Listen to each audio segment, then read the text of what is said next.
That's what I long for.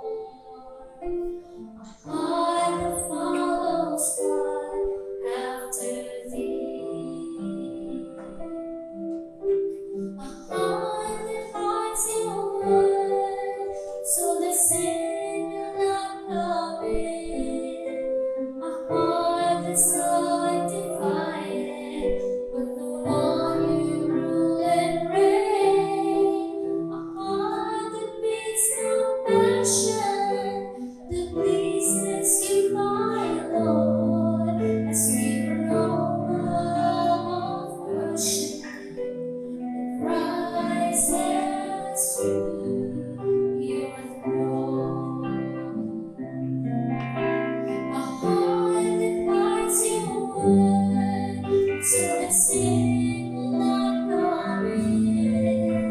A heart that's undivided with the one you rule and reign.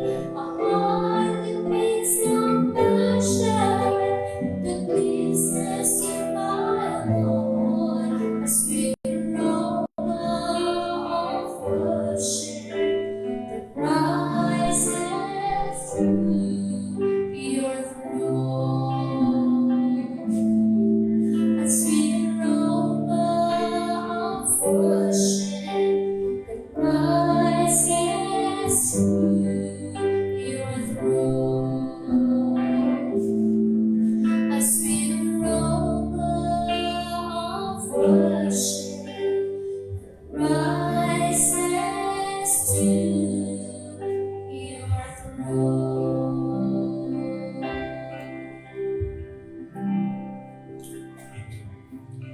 Miracles of God to rise. Ginamit na sa pagtitulog.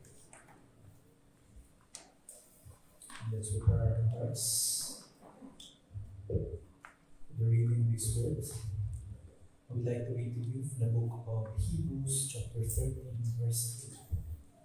The Word of God says, Jesus Christ, the same yesterday and today and forever. Ginugulong pa namin sa mga pulo. Nakagyan mo siya at lagyan sa patapo.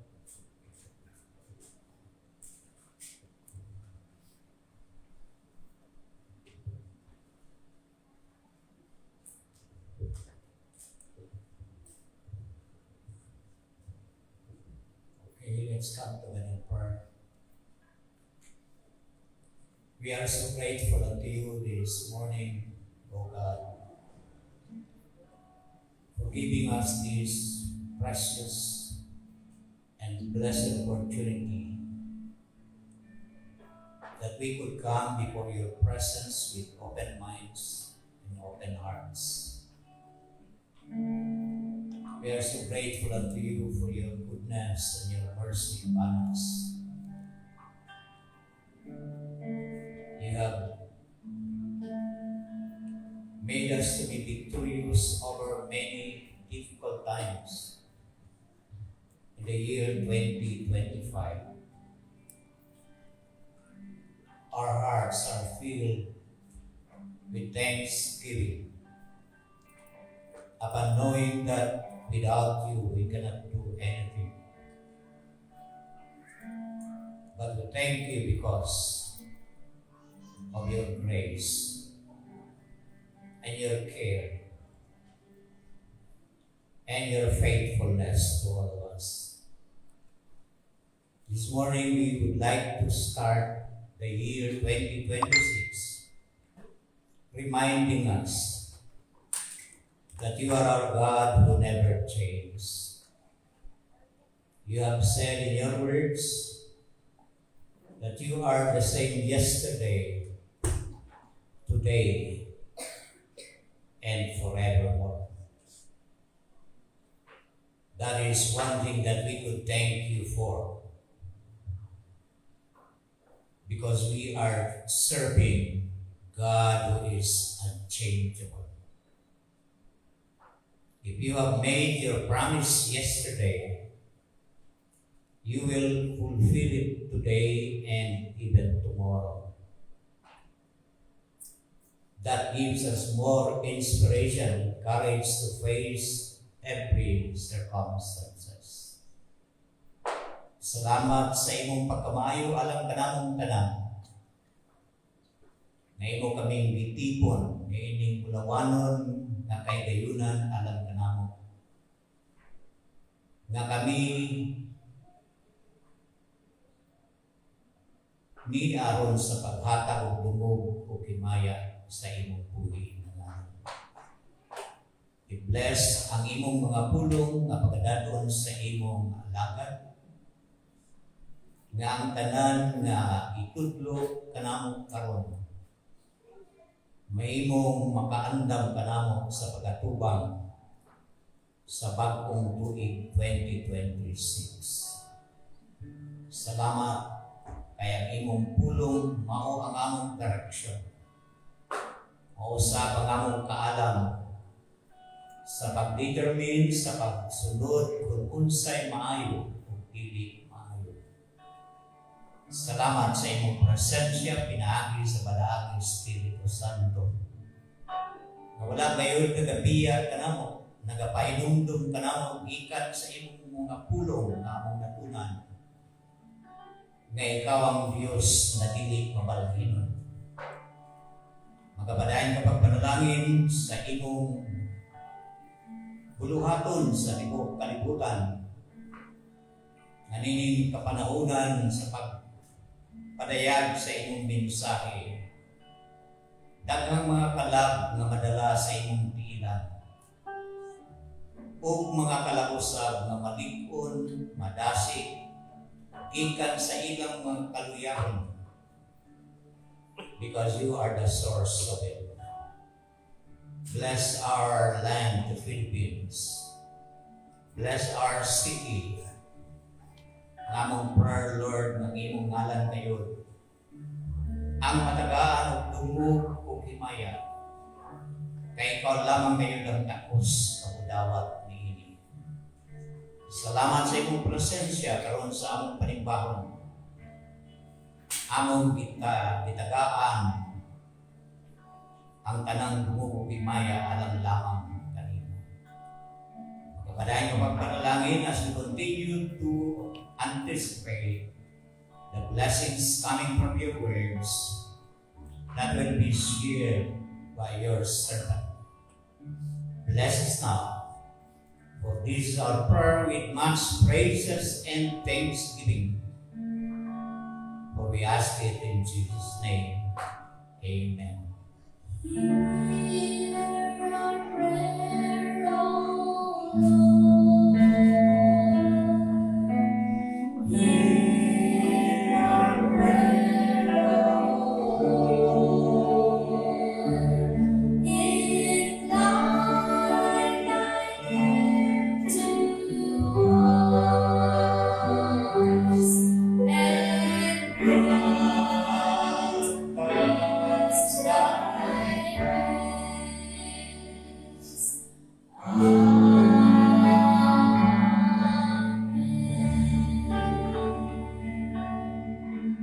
Thank you. Please be seated. Praise God. Hallelujah. I will read the book of Malachi, chapter 3, verse 10. The Word of God says, "Bring me all the tithes into the storehouse, that there may be meat in my house. And prove me now herewith, says the Lord of hosts, if I will not open the floodgates of heaven, windows of heaven, and pour you out the blessings, that there shall not be room enough to receive them." Para sa mga tithes and offering, let's give happily to the Lord. It's 2026. Let's give it all our God. Amen. Hallelujah. Munghanap sa libong, di ka sa libong. Munghanap sa libong, di ka sa libong. Ay walang Diyos o sa ligaya, sa ligaya.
Let's bow down our heads in prayer. Our most gracious and loving Heavenly Father, Lord God, we thank you, God, for providing us with everything that we need.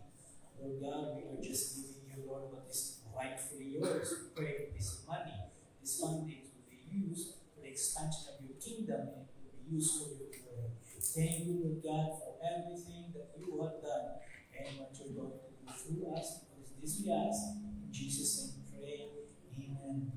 Hallelujah. Praise God. Andam na ba ang tanan? Paminaw sa pulong sa Diyos?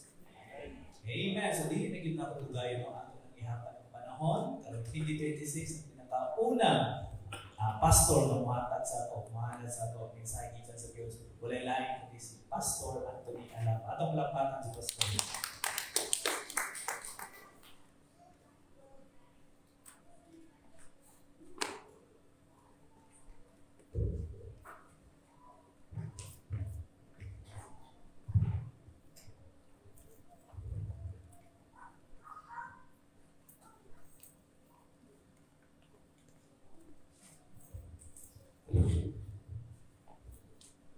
Once again, Happy New Year sa atong tanan. Pasensya niya akong tingog kay nagka-sipon ko. Si Ming Ana, medyo okay na si Pastor Ton ba? Wala. Naigog yun. Siguro sa usap-usap sa panahon, kabugnaw, sa mga biyahe, sa mga lakaw, sa mga dugay ng mga tulog, sa pag-celebrate sa ato ang Pasko and New Year. But of course, isa sa reason na mga sweets, mga cakes, mga chocolates, and mga pagkaon nga ako ang i-intake. So, it's part of the reason na ano ko karon. But pasalamatan niya ako na akong Ginoo kay makatindog paghihapon ko diri, makashare sa inyo sa iyang tulong. Okay? So, kung naamay Bible, please open on Philippians chapter 3, verse 13 to 14. O ginahangit na mo sa pagtindog, alas sa pagbasa. Philippians chapter 3, verse 13 to 14. The word says, "Brothers and sisters, I do not consider myself yet to have taken hold of it, but one thing I do, forgetting what lies behind and straining towards what lies ahead. I press on towards the goal to win the prize for which God has called me heavenward in Christ Jesus." Ang puta. Langit ng Amahan, daghang salamat Ginoo sa imong gitugot na panahon nga kami Ginoo magahisgot sa imong pulong karong buntaga. Nagapasalamat kami Ginoo nga aduna kami kusog nga makaanhi diri o makapaminaw sa imong mga pulong alang kanamo. Sa Ginoo, nagaampo kami karon, ikaw magagiya kanamo, ikaw magbahatag kanamo og maayong paghuna-huna, ilabi na sa imong magwawali Ginoo. We pray nga ikaw maghatag og kadasig nga mahuman ang imong pulong nga mapaabot sa imong mga kaanakan Ginoo, nga pinaagi pod sa pulong nga magikan kanimo nga moagi siya Lord, mahimong mapasabot o mahimong makadasig sa matag ko sa karon nga magapaminaw sa imong pulong. Nalaygon ka sa wali katapusan, kini ka na nang binaampo, pinagi lamang ni Kristo ang Ginoo. Amen. Aliw palikod. Okay, so once again, maayong buntag sa ato ang tanan o Happy New Year. No, dili lalim ang atong giagian sa milabay nga 2025 apan pasalamat gihapon kita sa Ginoo kay tungod sa iyang ihatag na maayo nga panghuna-huna, mga paghimo og desisyon ug ilabi na sa mga kusog nga iyang ihatag kanato, sa mga blessings nga iyang gigamit ang mga tao na para ang atong kinabuhi mamahimo yung musubay sa iyang kabubukol. No? Kana pag-remind sa atong perminti. Of course, tao lang ta, aduna tay mga gusto nato madali ang ato ang easy life ang ato gusto apan mo ato bang kita og kalisdanan. Pero tungod sa mga tao nga iyang ginahatag, ginabilin or ginapaabot sa atua, we are always reminded that as a Christian, our life is not easy. Dili ta parehas sa mga tao nga kalibutan ang ilang kinabuhi. Easy lang. Huwag hayahay ng pagperminti lang kinabuhi. No, nga naman, wala man, di mas nagasimba. No, wala sila yung responsibilidad diya sa Ginoo. No? So, mo na makaingon na nga, mo maglisod na nga ako ang responsibilidad kaysa Ginoo ang gini. Pero ayaw kalimti, igsuon. Nga kaning responsibilidad nato sa Ginoo ano na kitay pagadawaton pud na reward nga moabot sa dihang kita or sa dihang pagbalik sa ato ang buhi sa Dios si Kristo. We will receive our reward not here on the earth but in heaven. Okay? So January, first month of the year, every year nagahisgot kung unsa nga ato ang kausaban nga atong paghahimuon sa moabot nga katuigan, no? Karon 2026. So ang uban for sure nanatay mga ginahimo nga resolution or pagkausabon sa ato ang kinabuhi. No, ako balik-balik na lang siguro niyo. No, mag-diet, no, mag-bless sa kaunon. No? So kamo, nasayang ko na apon mo yung mga ginahuna-huna na gusto niyo mausab sa inyong kinabuhi. Dili na ko magsigig pangaway sa ako ang partner. No? Dili na ko magsigi o gasto-gasto. Mag-save na po. Dili na ko magsigi shopping or magsigi online shopping. Di ba? Shopping, masama na, Lazada. Natay mga yung anak. But to us Christians, unsa ang ato ang isipon, unsa ang ato ang kanang resolution o usabon nga mahimo puntang mas mulambo atong kinabuhi isip ng Kristohano. No? So pagka-iskuta nato na karon, pinaagi sa ato ang gibasa na verse nga sinulat ni Apostol Pablo. No? So imagine na nato. Imagine, let's try to imagine ourselves not being dili sa karon nga panahon but being an athlete. Sa atleta. Imagine we are in a race. Naata sa lumba. Di ba pag naata sa usa ka lumba, unsa atong ginahimo? Or kung muapil ta og lumba, di ba mag-prepare, exercise, practice. Naata ka sa practice, humanata. Sugod na ako nag-line up na, linya na, itawag na. Oh, from Davao City, Pastor Ton. Okay, linya na. Unsa ang feeling nato kung naana ta diya sa lumba? No? Sometimes kinaingon nato ni sa ato ang mga sa ato ang mga athletes o sa ato mga bata na diba? We feel the tension. Kumbaga na pressure na ta kay ano kayo ni ang ilahang kanang murag physique nila kanang muskulado naman kayo sila kanang kumbaga murag building na jud ani, no? Natay ingon ana nga mentality, di ba? Building na jud ani kay grabe ka tangkad mo niya ang mga kalaban. No? Mga fit, magkaayon sila og lawas. Ako, chubby lang ni. Di Diba? So natay mo na nga mentality nga mo iuntag, ready na ta. Diba? Kasi may iuntag ta sa itong mga kanang dili isa sa Christian context, but may iuntag nga, okay lang mag-hindi. Diba? Okay lang mag-hindi, may problema na. Pero kita nga mga Kristohano, kung dalahon na to sa Christian context, we should not be dismayed or dili ta madismaya or dili ta ma-pressure kung unsa ang atong mga nakapalibot sa ato, but instead to focus ourselves on what is important.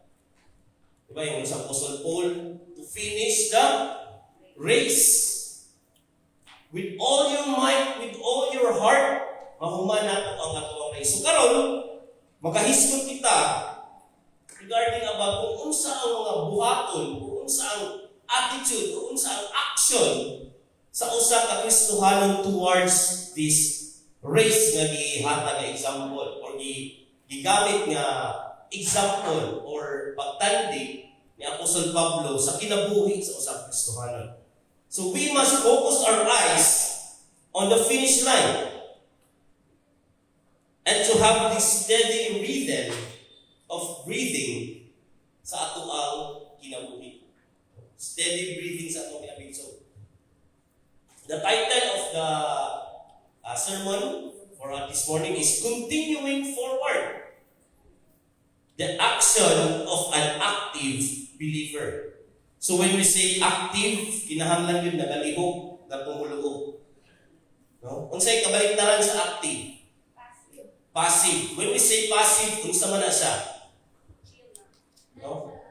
Nonchalant, chill lang, okay na, happy-go-lucky nga Christian, or mediocre nga Christian, or idle Christian. No? Wala galihok.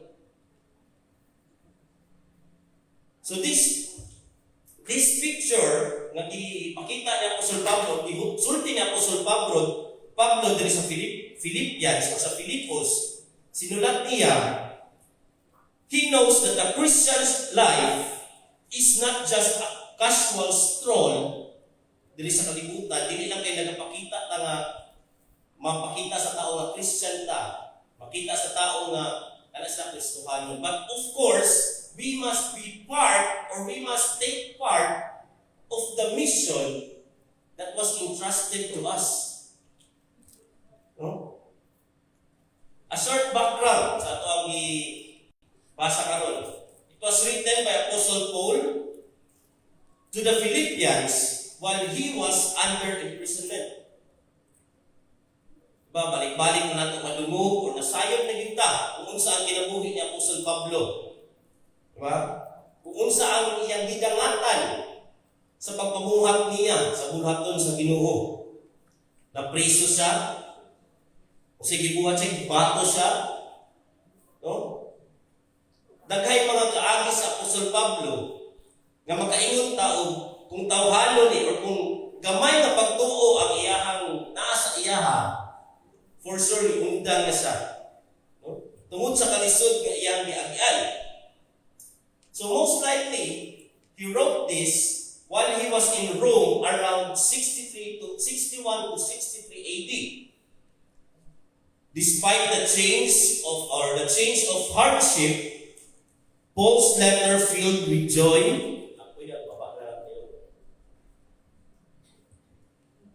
Paul's letter was filled with encouragement and joy, and the call to persevere para sa mga tumuluo dito sa Filipos. Ang ilahang pag-encourage ni Apostol Pablo is not for him. Dili para sa iyahan na para malipay siya, manahasa dito sa prisuhan, para ma-encourage siya, mas kinapreso siya. But ang iyang encouragement is para malipay ang Ginoo. That was always the aim of Apostle Paul, to glorify and to make God happy. To the church of Philippi, it was a congregation Paul founded in Europe. during his second missionary journey. Paul's relationship with the church was warm and close, and here he addresses unity, humility, and steadfastness in Christ. So kung tanaw na ito ang kinabuhi ni Apostle Paul, the transformation of his life, diba? Unsa na si Apostle Paul before? Napay na sayon? Unsa iyang kinabuhi before? He was a persecutor of Christians. A lot of believers suffered because of his words, of his actions. Daghay mga tumuluo ang naglisod, namatay, tungod sa pag-persecute ni Apostle Paul. Yet he goes all this. Isa pa sa Apostle Paul, dato siya. Di ba? Nasa anunahan siya. No? Yet he goes all this. Katong mga panghitabo sa iyang kinabuhi, all is lost sa dihang walang pasadya sa Ginoo. Compared to knowing of Christ, ang iyang kwarta, pagkaanunahan, pagkasikat, pagka-persecutor niya, wala lang tutanan at tubangan sa Ginoo. So karon, we can natay makita nga tulo ka points kung unsa ang hinungdanon diri sa iyahang sinulat ni Apostol Pablo. No? Unsa dapat ang action sa usa ka Kristohanon regarding about sa iyahang previous life or iyahang mga kaagi. So ang 2025 daghay kadaugan punta, di ba? Dili lang tanan kasakit, dili lang tanan kabuol, dili lang tanan kalisod, apan aduna puntay mga kalipay, di ba? Tama ba? Natay mga kadaugan sa atong kinabuhi atong 2025. No? Maybe naatay nadala nakalag diha sa tiilan sa Ginoo na isa. Others di ba, mga positive na nahitabo sa atong life. Unsa mo man? Nakapasa ba mo exams? Na-promote ba mo? No, naako mo yung mga opportunities kaya abot sa inyong life. Pero ingon sa Apostle Paul, atong tanawon sa first point, forgetting what lies behind. 2025 lies behind 2026. Diba? Paul doesn't literally said to forget or to erase those memory. No? First part sa iyang verse, ingon siya, but one thing I do, forgetting what lies behind. So when Apostle Paul said forgetting what lies behind, he doesn't imply na ato ang kalimutan dito sila. No? Atong himuhong i-erason sa ato ang panguna-una. But instead, he chooses not to dwell in the past. Whether it is a failure, whether it is sin, achievements, or regrets. Because dwelling in the past hinders us to move forward.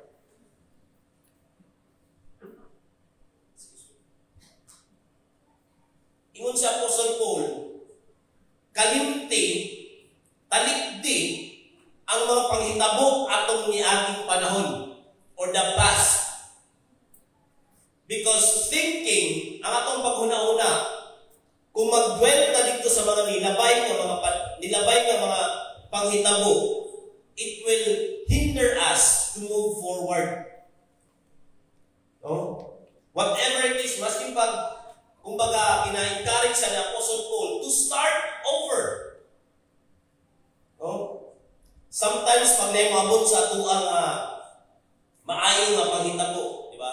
Na yung mga maayo, especially kanang, let's say, na-promote ta sa ito ang trabaho. it doesn't mean that you will not strive hard even more kay tungod na anak ka sa taas. Oh, nahimo na kang manager sa inyong gitrabahuan. Wow, ako ng sweldo. Saludo na si mo ang mga tao na anay mas baba sa imo ay minana kay mga tao nga ginahandle.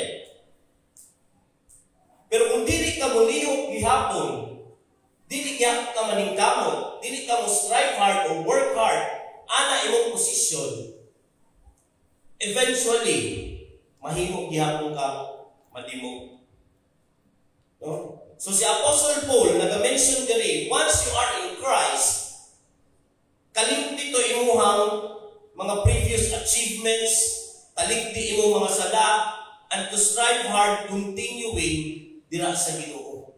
So kita karon 2026, it is always a reminder for us, no, na every year adunay kabag-uhan nga dapat mahitabo sa ato ang life.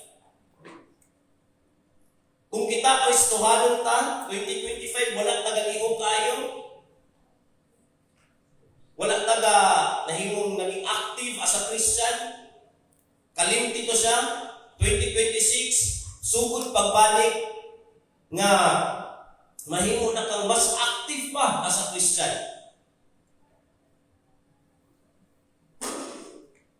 Paul says, I do not consider myself to have taken hold yet, but one thing I do is forgetting what lies behind. So si Apostle Paul, nasayod ka nga siya persecutor, nasayod ka nga siya makasasala, pero iyahatong ikalimtan tanan kung nisunod siya diya sa Ginoo. Nagpadayon siya na nagsunod diya sa Ginoo. What lies behind for Paul was his former achievements. Si Paul nasayod na, daghan siya'y dato siya, asa'y business. Former sinner po siya. Former self-reliant siya. But once ka iyahang natubang or iyahang nakaila si Kristo, compared sa iyahang nadawat diha ang Kristo, kadtong tanan nga iya ako ang na-mention is all a loss to him. No?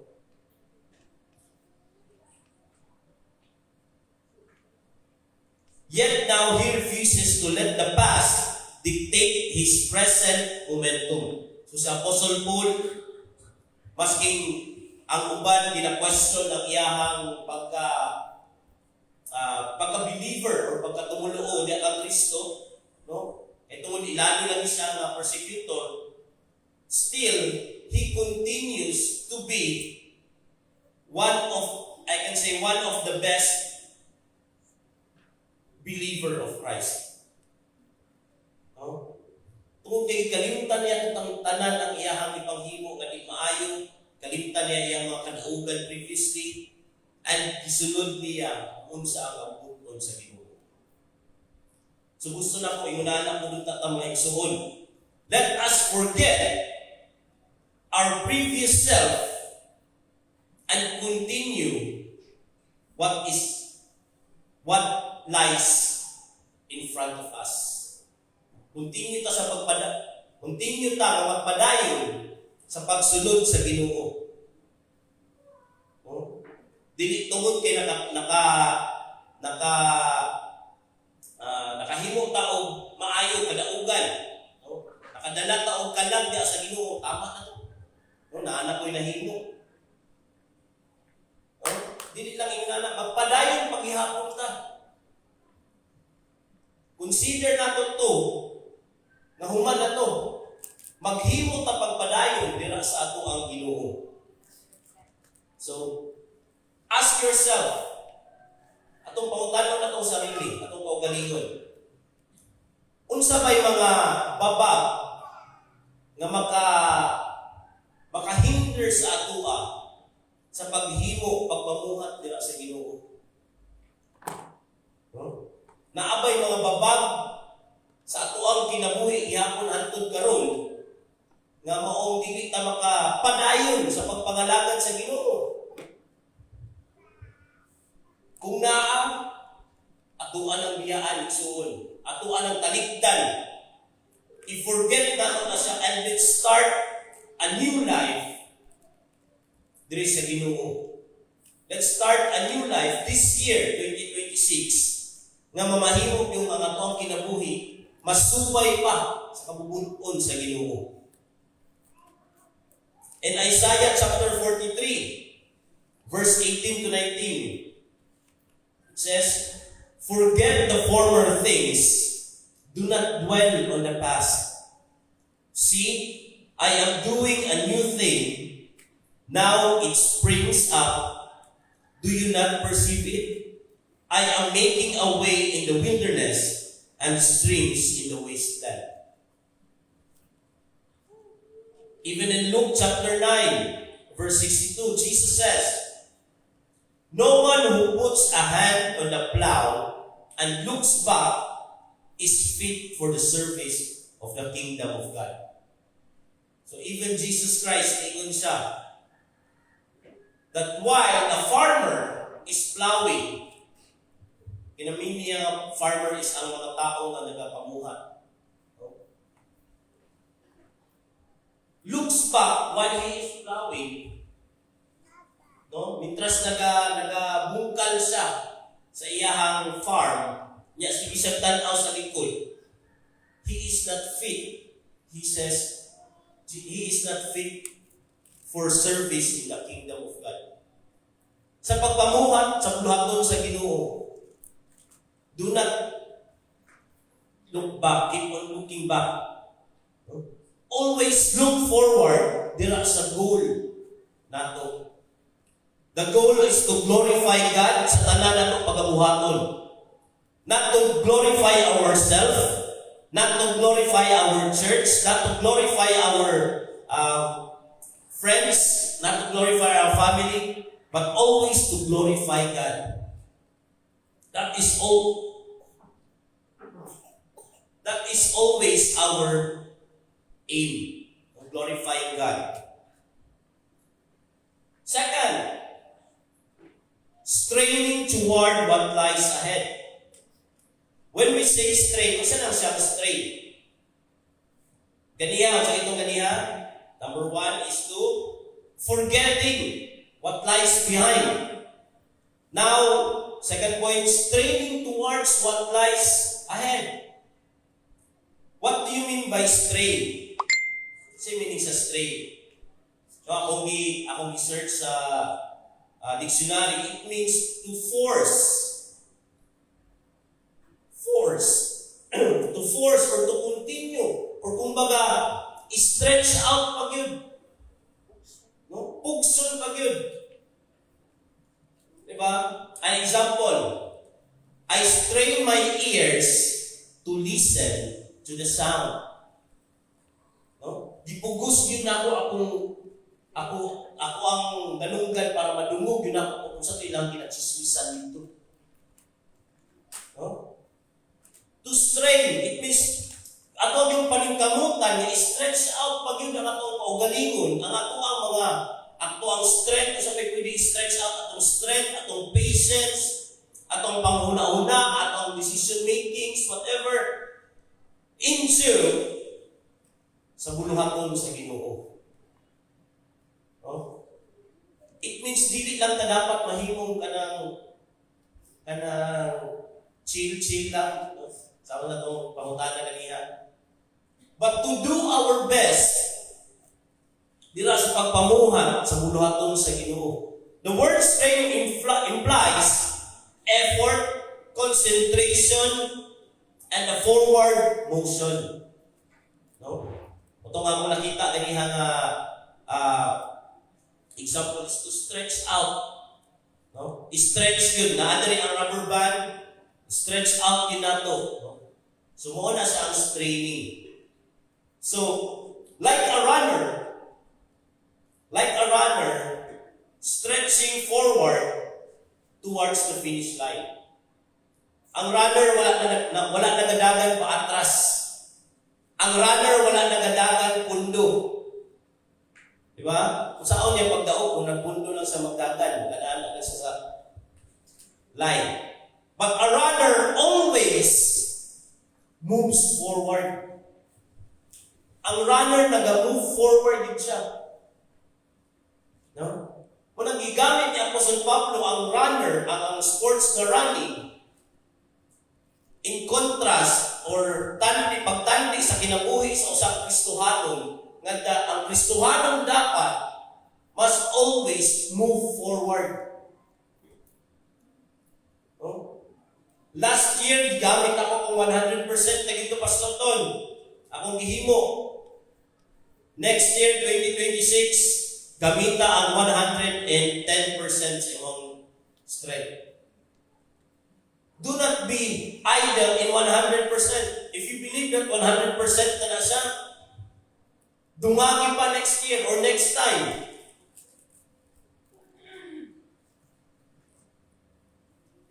Dumagi pa. Paul does not just move forward, but he strains forward. No? Atong tanawon ang kinabuhi ni Apostol Pablo, pero tindaghanan niya og mga giagian nga mga problema, mga persecutions pod yang giatubang. Pero wala gid siya nagundang. No? Apostle Paul did not stop, but instead he still moves forward. Muna makita nato sa iyang life, kadaghan sa mga achievements na nahitabo, nahimo, apan ingon siya nga katong mga achievements for tomorrow, ako ana kong kalimtan kay magpadayon gyapon ko sa pagpangalagad sa Ginoo. Magpadayon gyapon ko paghimo kung unsa man ang gusto sa Ginoo buhaton.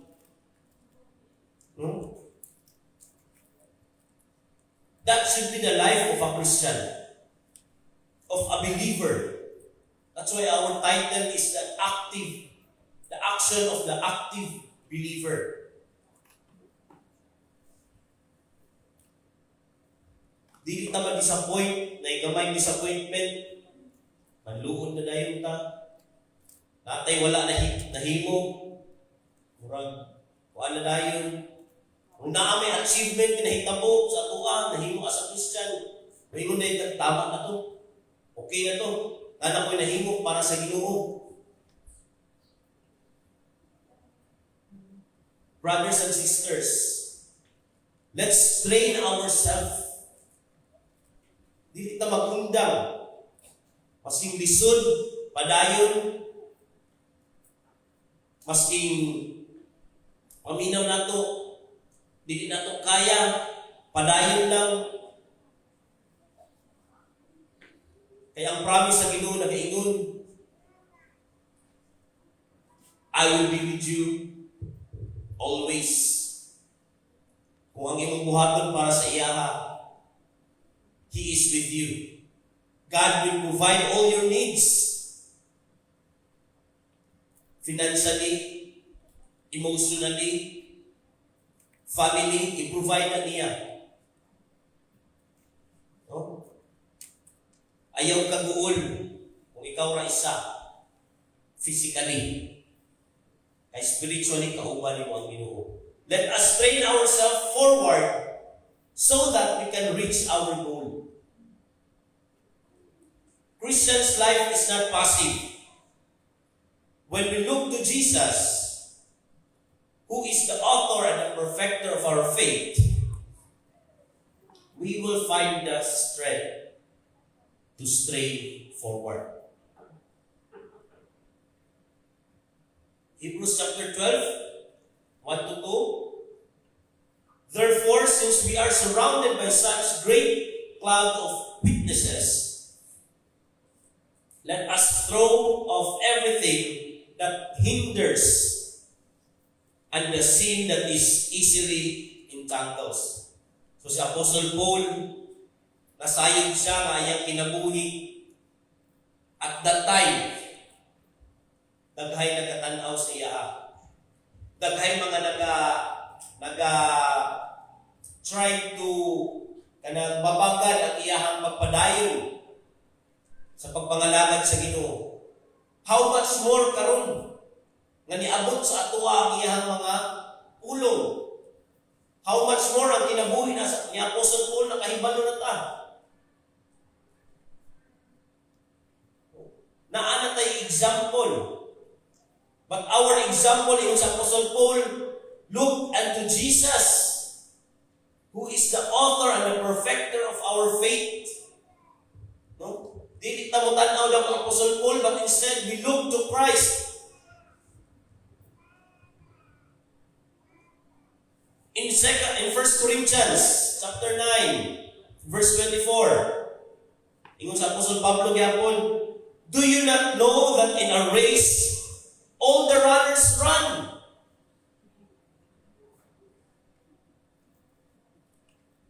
but only one gets the prize?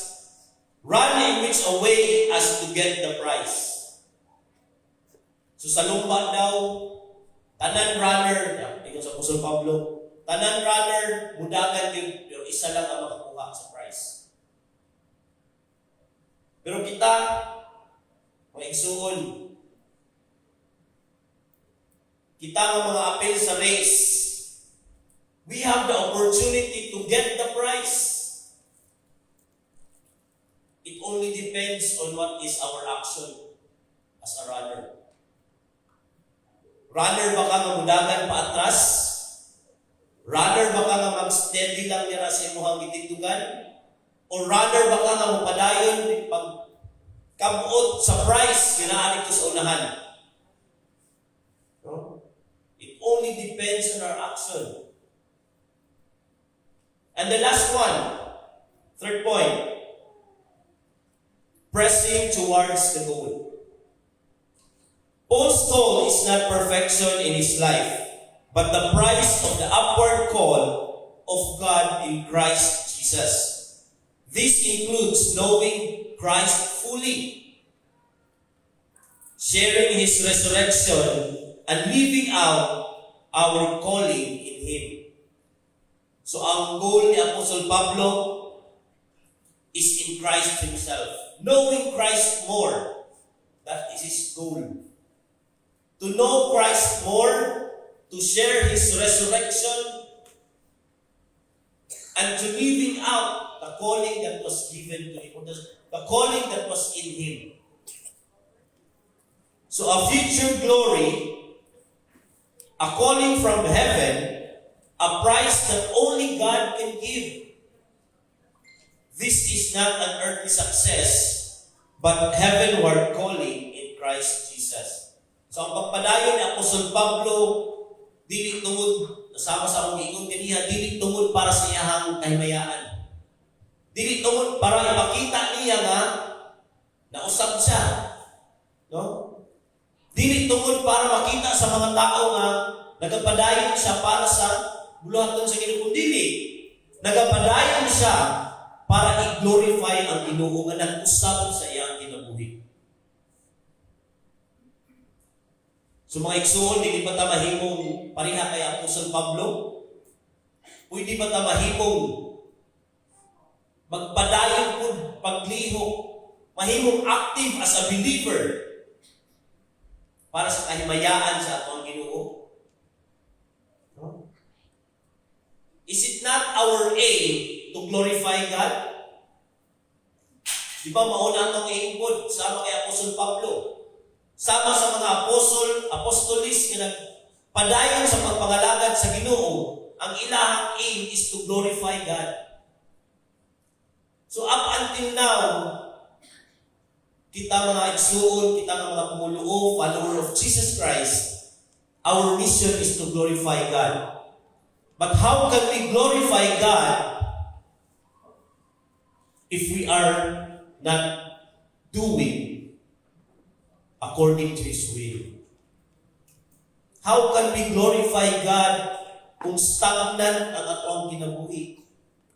How can we glorify God if we are still doing sin? Paul knew he had not yet arrived that time pagsulat niya. Yet his still focus remained unwavering. his focus towards the goal. Likewise, we are invited to press on. Magpadayon. Padayon sa pag-stretch out sa ato ang self na mahimo o mahuman nato kining lumba sa kinabuhi. In ancient times, ang mga runner, ang atong mga nag-aapil sa race, unsa ang ilahang premyo? Sa ilang premyo? The winners will receive not gold medals, may gold medals dati. The winners receive a garlands of flowers and leaves, mga dahon o mga bulak, and a crown of olive. Kanang ginasuot nila. Muna ang ilang ma-receive. And before, sa unang panahon, when they see someone wearing those olive leaves crown, they are being looked up. Kumbaga, tina-admire sila. Wow! Siya siguro ang winner last, nakanasay crown. Ingon anak ka, mahinungdanon ang crown nga tanong or katilang isuot. Even though malaya na to siya, even though malanta to siya, magbuba to siya, it was significant at the time. But us, if we continue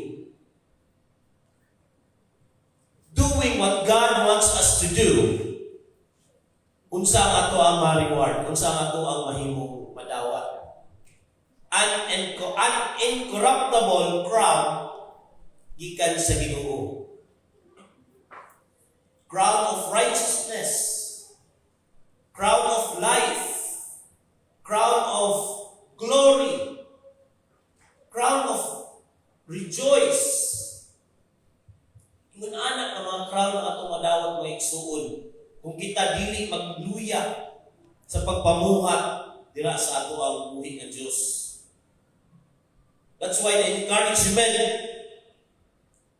our encouragement this morning, our conclusion, our challenge, that as a Christian, let us not be idle or dili ta mahimong stagnant ang atong kinabuhi.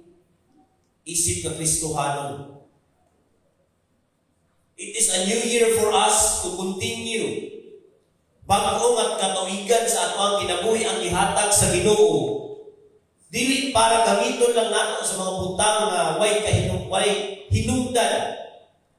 Mga butang na walay pulos. Kundi gihatagan ta og bag-ong nga tuig sa Ginoo para magpadayon sa pagpamuhat sa ministry nga iyang gitugot sa ato. Unang ayaw, dili nato sayangan ang ato ang kinabuhi. Dili nato pasagdan ang ato ang life. God is always renewing our strength day by day for this purpose. God wants us to continue the ministry that Jesus Christ started.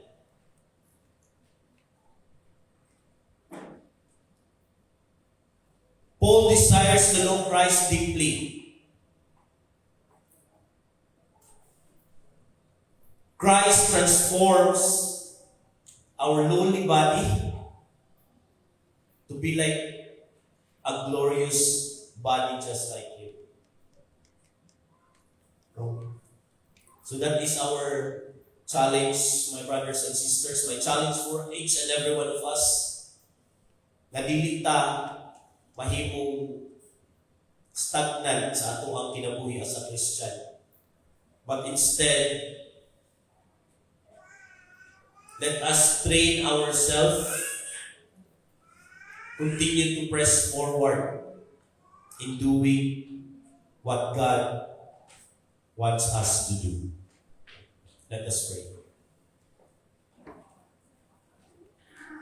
Daghang salamat kanitong Amahan Aning oras yung ihatag. Ang pinaagi aning Ginoo na himong papadayag ang imong mensahe kanamong tanan. Salamat kami ang Ginoo sa imong kamaayo. Ilang na sa pagtugod kanamo bago magagpigan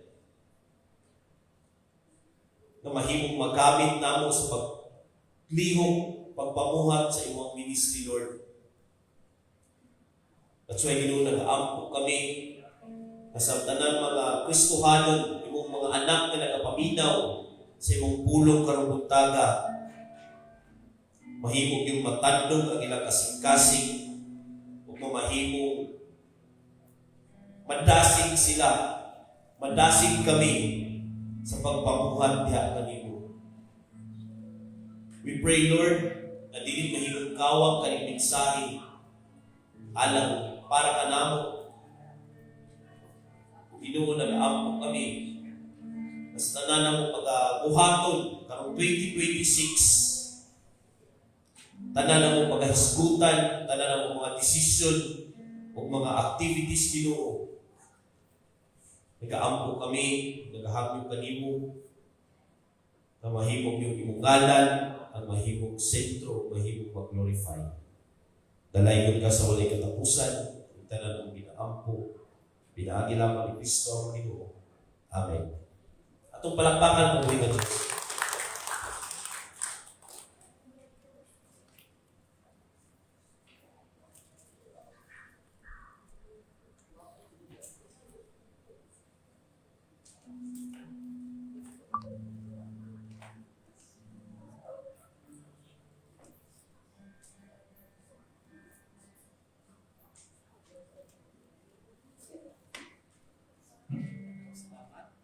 Salamat, Pastor Paul, sa mensahe na atong nadugog karon. Kung sa may iisip